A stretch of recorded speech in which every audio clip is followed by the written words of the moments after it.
Olá, sou a professora Marília e agora nós vamos trabalhar limites no infinito, limites fundamentais e continuidade nesse módulo 2.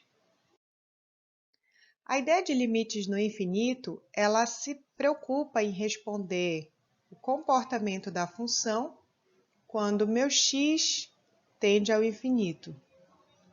Isso quer dizer que na maior parte do tempo a gente vai se preocupar com o distanciamento do x, seja ele para a esquerda ou para a direita. À medida que eu me afasto no eixo da horizontal indeterminadamente, qual é o comportamento que eu vou observar na minha função? Então, é a isso que nós vamos responder agora. Essa função que eu coloquei aqui para vocês, ela tem um aspecto que está mostrando que, à medida que eu uso x cada vez menores, ou seja, eu estou fazendo com que o meu x tenda ao menos infinito, essa minha curva ela vai se avizinhando ao y igual a 1. Da mesma forma que se eu me distanciar no eixo x para a direita, e quanto mais eu fizer isso, mais eu percebo que essa curva está se acomodando também a essa altura 1. Com isso, eu posso concluir que o limite dessa função, quando x tende a mais infinito, ou seja, eu me afasto para a direita indefinidamente, maior é a minha chance de eu me aproximar do número 1. Da mesma forma, o limite dessa minha função, quando x tende ao menos infinito, ou seja, quanto mais à esquerda eu vou, mais próximo de 1 eu vou obtendo como resposta para o y. Vejamos agora um teorema muito importante, usado com muita frequência nas nossas resoluções. Se n é um número inteiro positivo, então, limite da função 1 sobre x elevado a n, quando x tende a mais infinito, dá zero.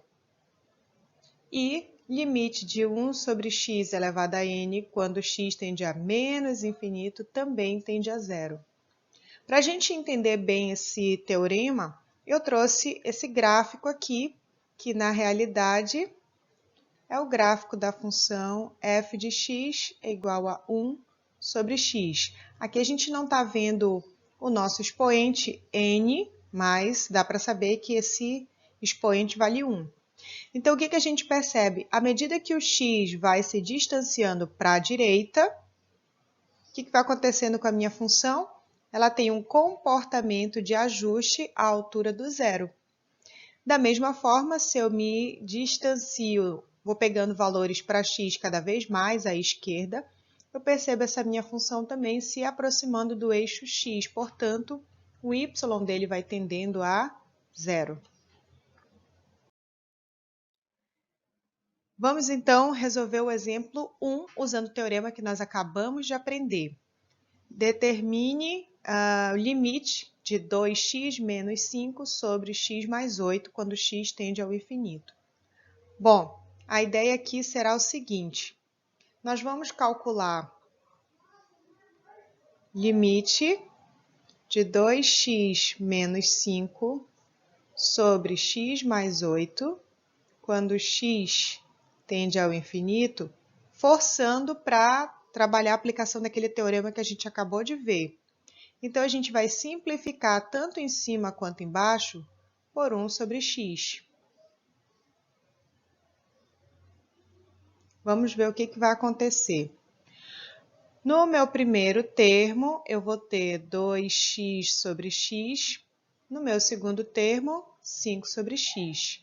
Aqui, x sobre x e agora 8 sobre x.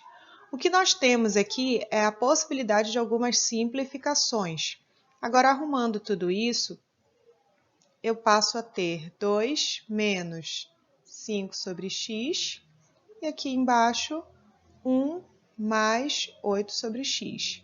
Bom, a ideia é o seguinte, pessoal.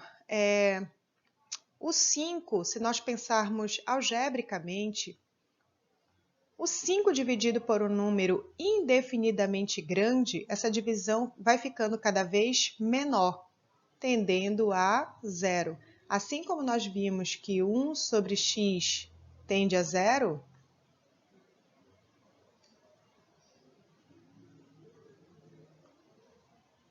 1 sobre x tende a zero lá no nosso teorema, né? Nessa situação aqui, se x tender ao infinito, esse resultado tende a zero. Acontece coisa semelhante aqui, né? Porque o que nós estamos vendo é que o 1, a ideia é essa, né? O 1 sendo dividido por um número muito grande, né? Então, essa minha divisão tende a ficar muito próxima do zero. É só vocês fazerem um teste. Por exemplo, 1 dividido por 100 é 0,01. 1 dividido por 10.000, 0,0001. Então, cada vez que vocês aumentam o número aqui de baixo, vai acrescentando mais casas decimais e eu vou ficando mais próxima do zero. E esse número não precisa ser necessariamente 1. O número 5 mesmo, ele é pequeno em relação ao número infinitamente grande, né? Então, de qualquer maneira, 5 dividido por um número indeterminadamente grande também vai ter esse efeito de me dar um resultado cada vez mais próximo do zero.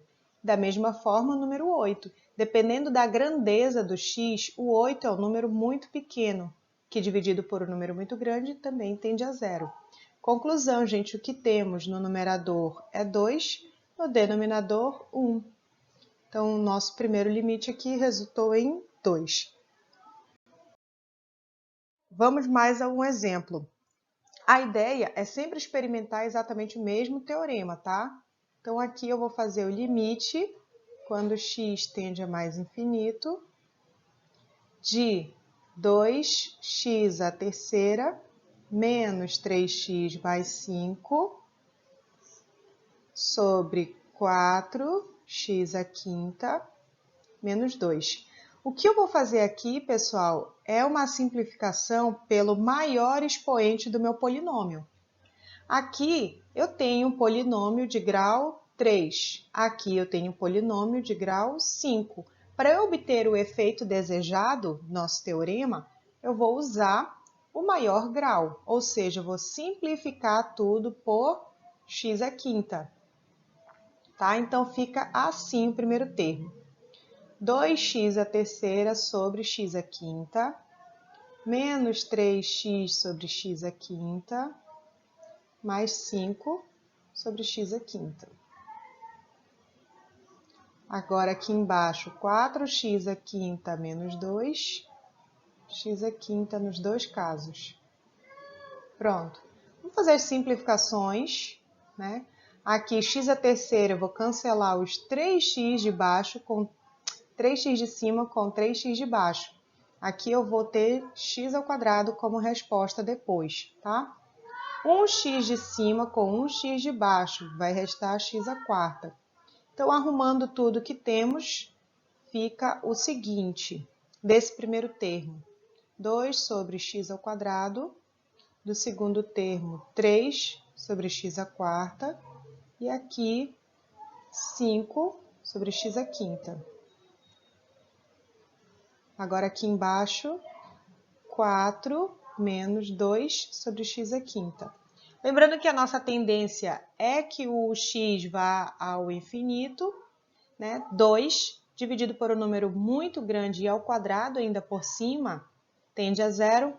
Pelo mesmo motivo, tende a zero. Aqui também tende a zero e aqui. Vamos juntar os cacos, ver o que sobrou para organizar nossa resposta. Em cima não sobrou nada. 0 menos 0 mais 0 dá 0. Embaixo, 4. 0 dividido por 4 dá 0. Temos então aí o nosso segundo exemplo. Aqui no exemplo 3, nós vamos proceder da mesma forma, trabalhando com o maior expoente, que aqui é o x à terceira, né? O nosso maior grau. Então, vamos escrever lá limite, quando x tende a mais infinito, de x à terceira mais 5 sobre 2x ao quadrado menos 5. E aí eu vou simplificar tanto de um lado quanto do outro por x à terceira. Agora vejamos como isso acontece.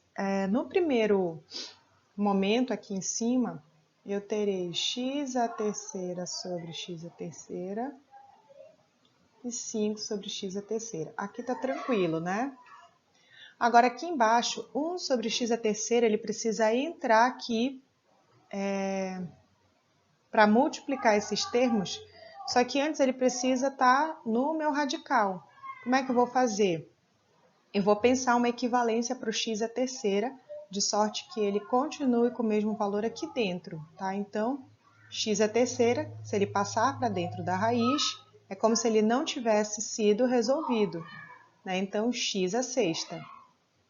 Agora, eu vou repetir o 2x ao quadrado menos 5 e vou fazer a distributiva que eu queria fazer. Tá? Então, no primeiro momento, eu tinha 1 sobre x à terceira, multiplicando essa raiz. Agora, eu já consigo visualizar esse meu resultado dentro da raiz e, finalmente, eu vou fazer a minha distributiva. Então, aqui no meu numerador, eu já tenho a possibilidade de escrever 1 mais 5 sobre x à terceira. E aqui na minha raiz eu tenho 2x ao quadrado sobre x à terceira menos 5, perdão, x à sexta, e 5 sobre x à sexta. Daqui a gente já sabe que o x à terceira, o x ao quadrado, né, vai simplificar 2 do x que eu tenho aqui embaixo, era x à sexta, eu perdi 2, agora eu tenho x à quarta. Visualizando isso arrumadinho no nosso limite, eu tenho 1 mais 5 sobre x à terceira. E aqui embaixo eu tenho 2 sobre x à quarta menos 5 x à sexta. Quando x tende ao infinito, positivo aqui. Do teorema que nós vimos, isso aqui tende a zero.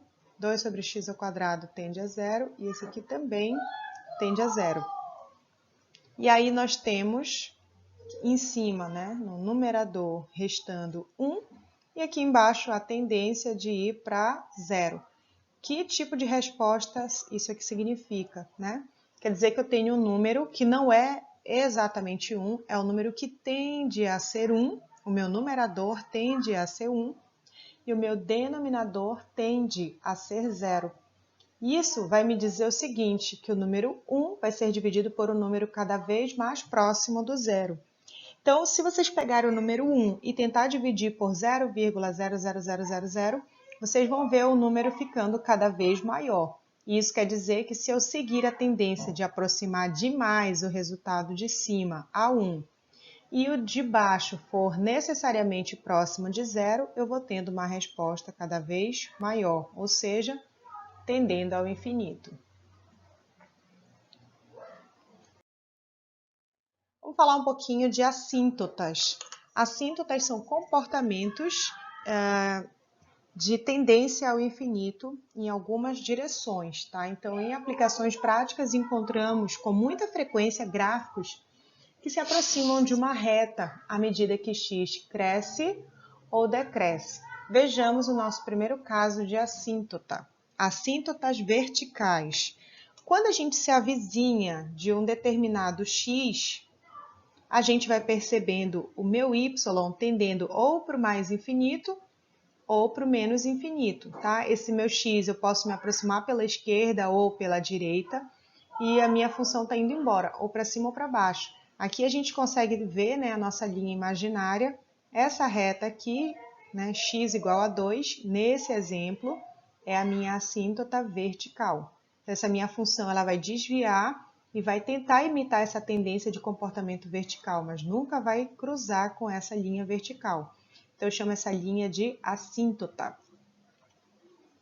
Aqui, a mesma ideia, a gente pode pensar nas assíntotas horizontais. Então, à medida que eu me distancio, né, em relação a x, seja para a direita ou seja pela esquerda, a minha função vai curvando e vai aproximando da minha assíntota original. Entretanto, nunca vai tocar lá, tá? A gente chama isso aqui de comportamento assintótico. Ela vai se aproximar e se assemelhar, mas nunca vai tocar, nunca vai ser igual. As assíntotas inclinadas são menos frequentes, né, quando a gente aproxima, não a vertical e nem a horizontal, mas uma reta inclinada qualquer. Toda reta inclinada, ela tem a lei de formação de uma função do primeiro grau, né? Y igual a ax mais b. Então, se a gente faz o limite de f menos ax mais b, esse limite vai dar zero. Não é tão frequente porque, para o caso de vocês específico, né? Porque a gente vai estar mais preocupado em estudar outros valores específicos do limite e não necessariamente a construção completa do gráfico. Aqui a gente usa muito quando vai construir o gráfico completamente. Bom, alguns limites, eles são ditos fundamentais porque eles são extremamente interessantes e muitos deles, por muito tempo, não se tinha uma comprovação analítica, e sim um valor encontrado numericamente. Um dos mais famosos desse caso são o limite trigonométrico, o limite fundamental trigonométrico, que é o seno de x sobre x, quando x tende a zero. Tá? Se a gente for tentar fazer por alguma das técnicas que nós conhecemos até agora, nós não chegaríamos nesse 1. Entretanto, nós vamos aceitar, né? Vamos tomar como verdade, e aí quando a gente começar a estudar a derivada, eu volto aqui, tá?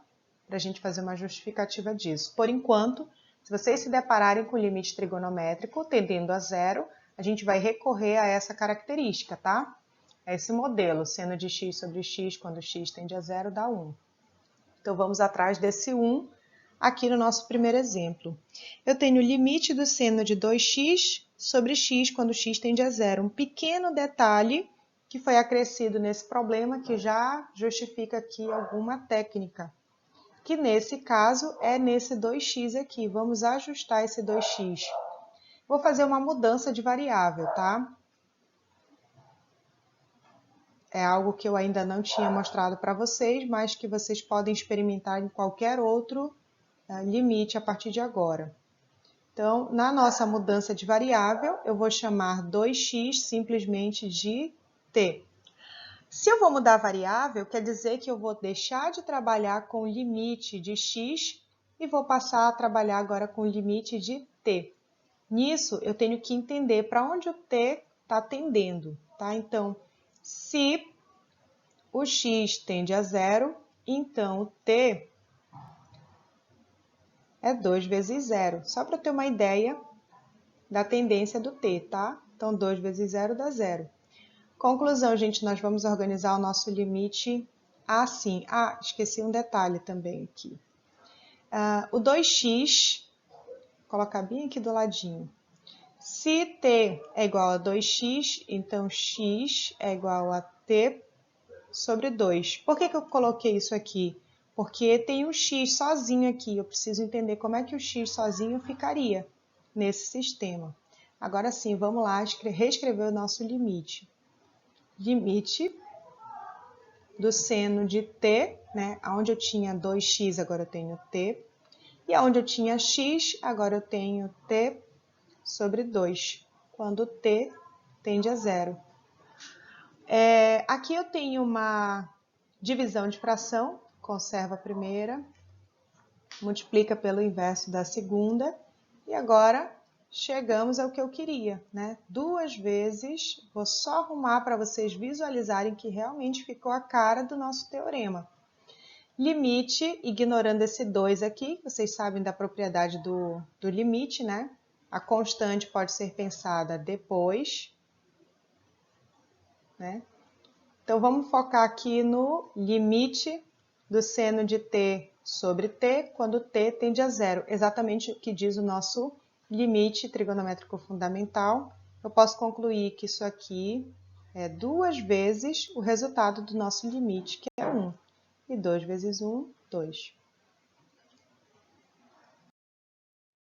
O nosso segundo limite fundamental é limite de 1 mais 1 sobre x elevado a x quando x tende ao infinito.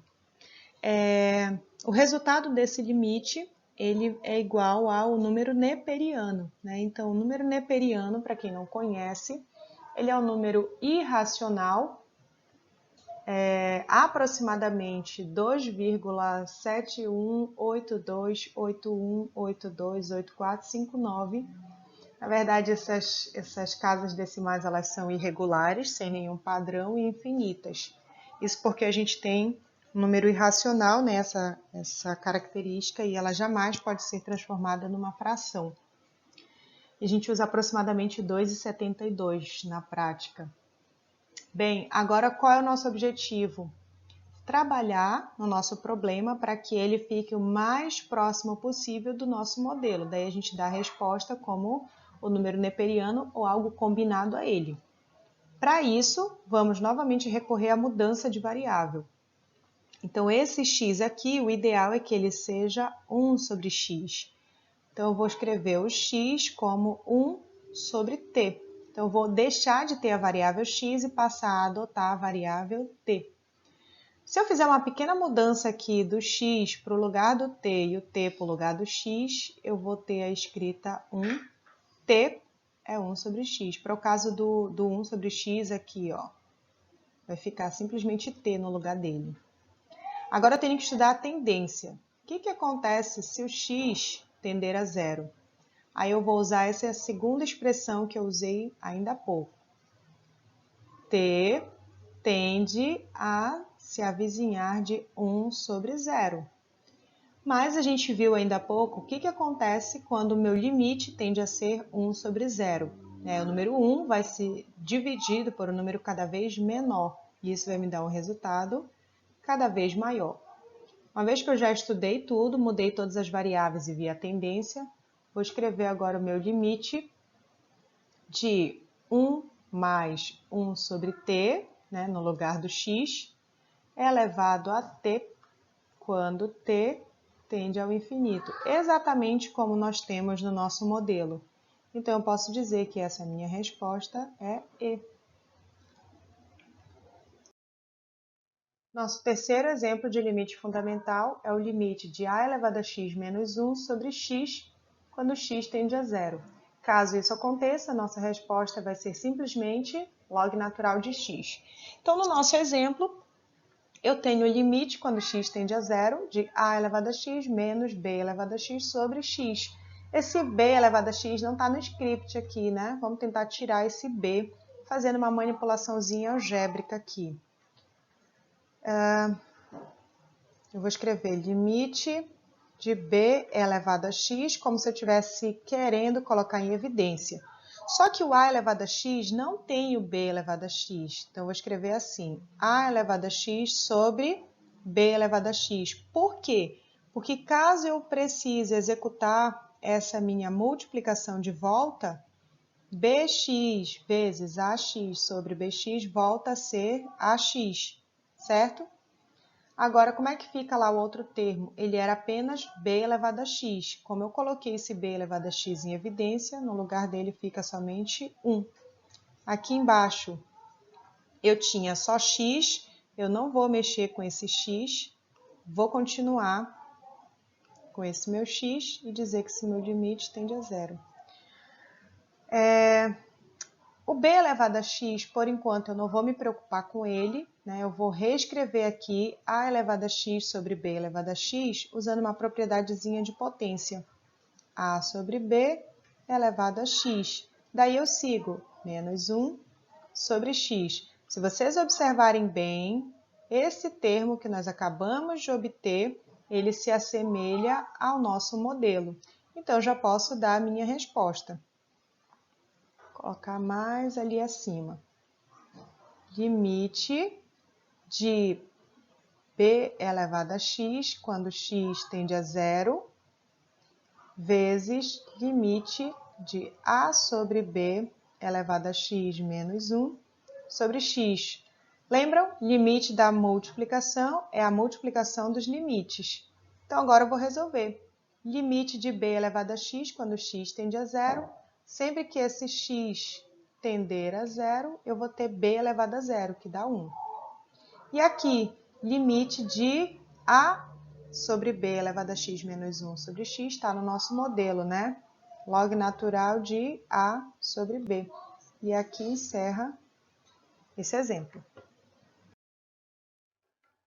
Continuidade, gente, é uma definição teórica, mas muito simples. Nós já até conversamos sobre a continuidade da função. Eu quero aqui só sistematizar com vocês essa definição.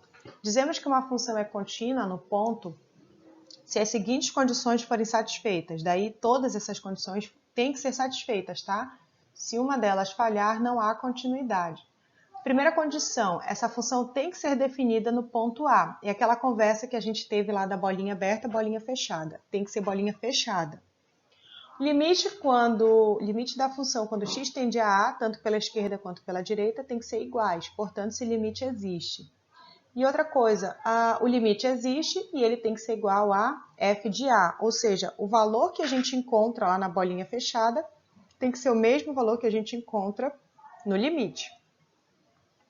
Então, vamos olhar aqui esses 4 exemplos. Vamos julgar aqui quem é contínua e quem não é contínua, avaliando em torno do A. Esse A, se eu vier pela esquerda, aqui, ó. Se eu pegar um ponto próximo do A pela esquerda, eu vou me avizinhar ao mesmo ponto que eu me avizinho se eu chegasse pela direita, tá? O problema é que exatamente no ponto A, eu vou lá ver quanto ele dá na função exatamente e ele tem uma bolinha aberta. Isso quer dizer que a primeira condição falha, tá? Então, eu vou anotar bem aqui, a condição A falhou. Vamos olhar aqui esse segundo exemplo aqui do lado.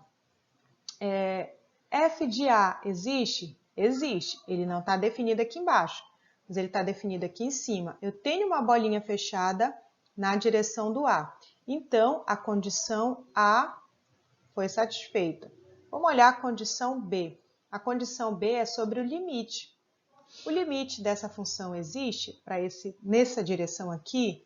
Não. Por que não? Porque se a gente vier pela esquerda, nós vamos nos deparar com valores a essa altura aqui, ó. E se nós viermos pela direita, nós vamos nos deparar com valores a essa altura. Então, os limites laterais são diferentes. Logo, esse limite não existe, portanto, a condição B não foi satisfeita. Vamos olhar o nosso terceiro exemplo. Se eu me avizinhar pela esquerda, eu tenho o mesmo ponto, mais ou menos, que se eu me avizinhar pela direita. Ok, os limites. O f de A está definido, né? Então, se eu olhar para o ponto A, ele tem uma bolinha fechada na direção dele. Se eu olhar para os limites, eles tendem ao mesmo valor. Só que a condição C não é satisfeita. Por quê? Porque a bolinha é fechada para o A numa altura e o limite está fechando em outra altura. Então, o limite ficou diferente do f de A. Então, o item C não é satisfeito. E no nosso último exemplo, a gente tem aqui que o A não é definido, tá? Então, novamente, voltamos a ter o item A não satisfeito.